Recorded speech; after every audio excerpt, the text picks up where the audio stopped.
Look at 2 games, you take out of it what you can, and you know, I'm sure they're doing the same, and you know, you try and shape a good game plan based on you know, the footage you have.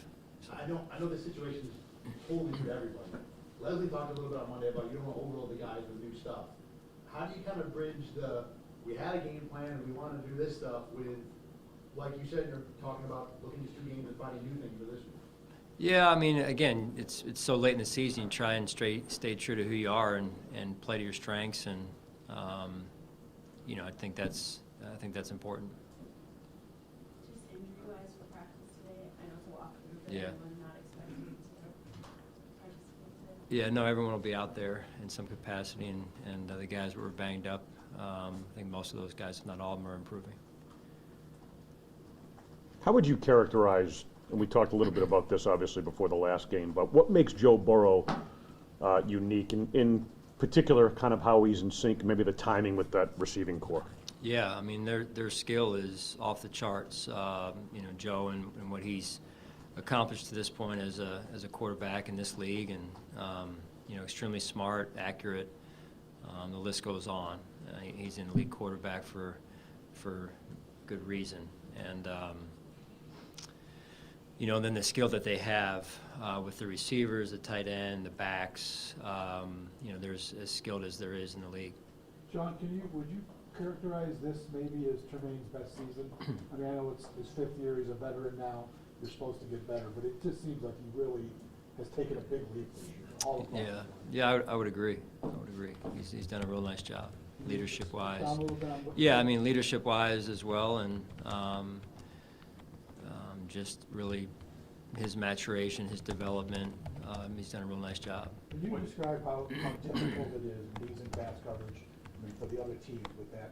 Yeah. You know, the ground he covers and the wingspan and all that? Yeah, I mean, he's a great guy to have out there. I would say this, you know, just understanding what we're trying to do defensively, his grasp on the defense, his leadership, as I mentioned, leading himself, but also leading the guys around him, whether it's practice, the week leading up to the game in terms of the preparation, or on the field come game time. So he's done a phenomenal job. What did you think of the deep middle incompletion late? I think for Gesicki. Yeah. He might have been in Tampa 2 there or whatever, but he, you know, his length there. Yeah, no, it showed up. He's tough. He's a tough guy to throw over in that regard, and because of his height, because of his wingspan, and you know, he does a good job in those elements there. Sean, when you hear Ken Dorsey say quarterback play is being smart, not conservative, what does that mean to you? Can you expand on, like, in your philosophy and how you share that with him possibly?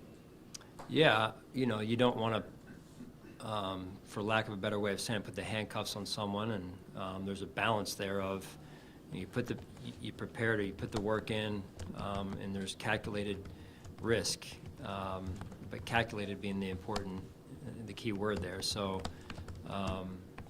you know, that's that fine line, the balance that you try and strike every week with every decision that we make, or every decision that our quarterback makes in this case. Sean, we heard Kyrie's teammates talk about how hard he's worked to get to where he is right now. What part of his game have you seen him develop the most through that hard work? It's I don't want to say it's an unfair question, Josh, because he's young, right? He's in his first year, so we're really still learning who he is, and on the field, off the field.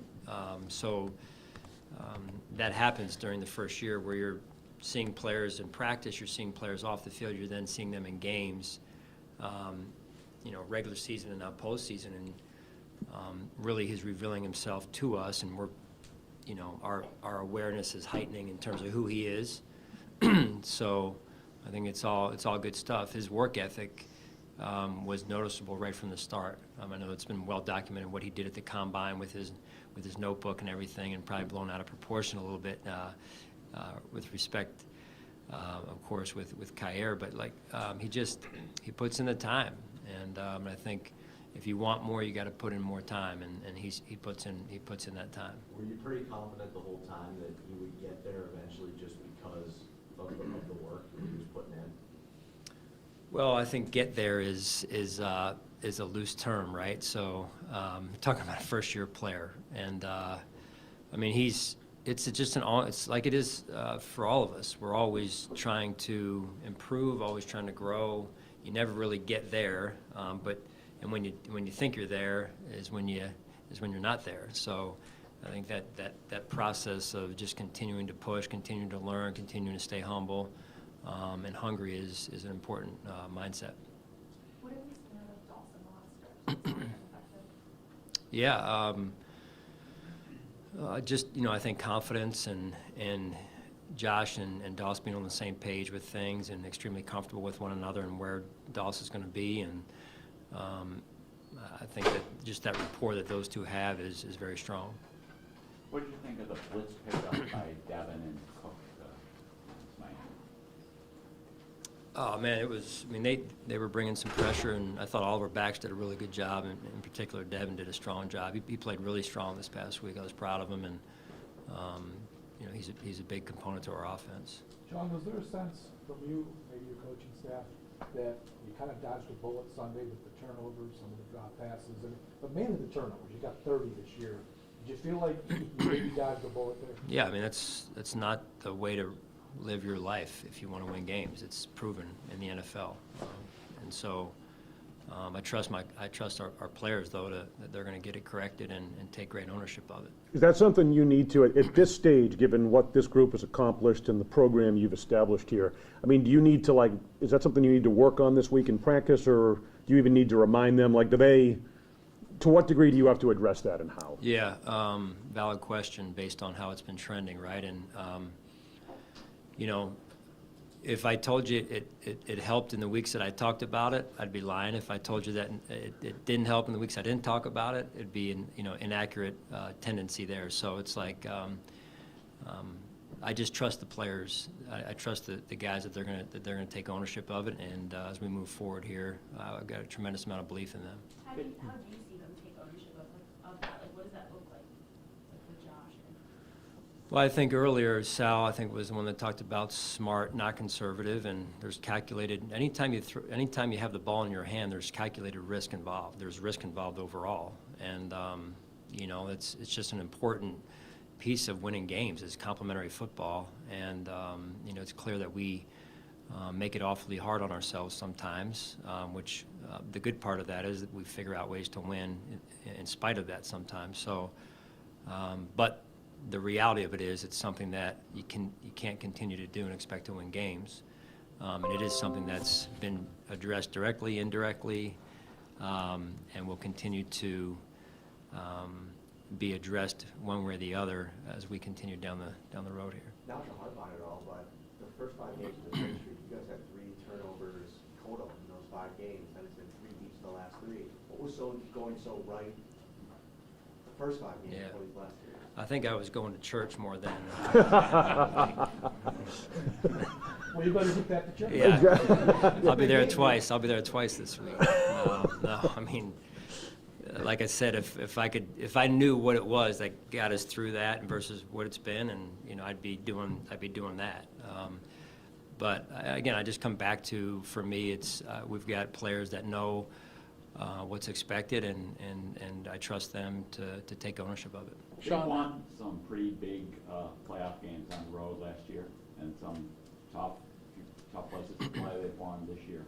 Did you say anything to kind of introducing this team that thought they're kind of battle tested, or the nature of their team in that regard?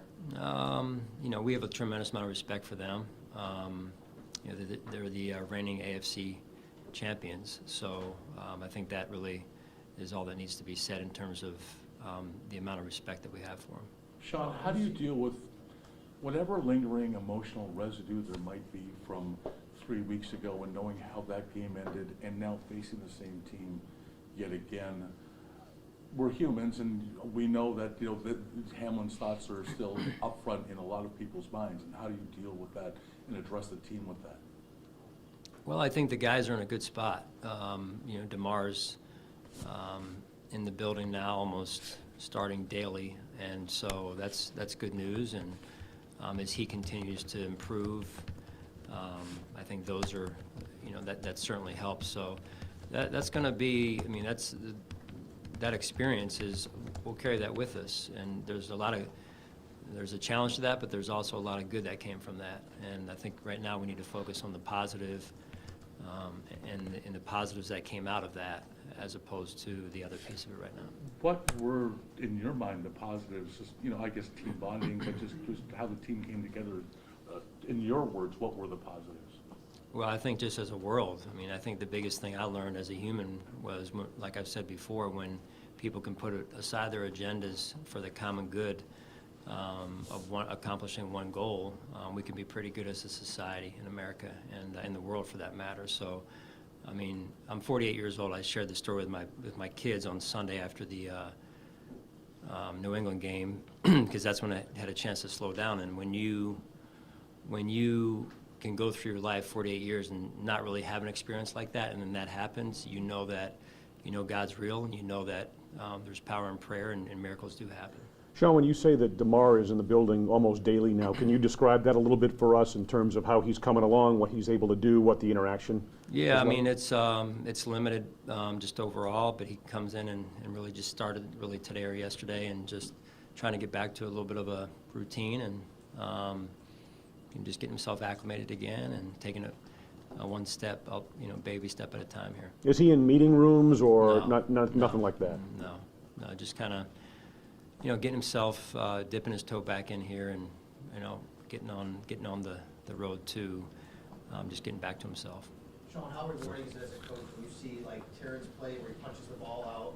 Yeah. Tre'Davious does the same thing kind of down the sideline. Those are things you rep every day. Mhm. They're especially a DB coach, I'd say. How rewarding is it to see those techniques used and come to fruition? Yeah, big. Those guys have been working hard. John Butler, Jimmy Salgado, Bobby Babich do a good job in the back seven world of working with those guys on proper techniques to make plays on the ball. And at the end of the day, you're going to have plays that need to be made, and we're starting to make them now. Good? Thanks, guys.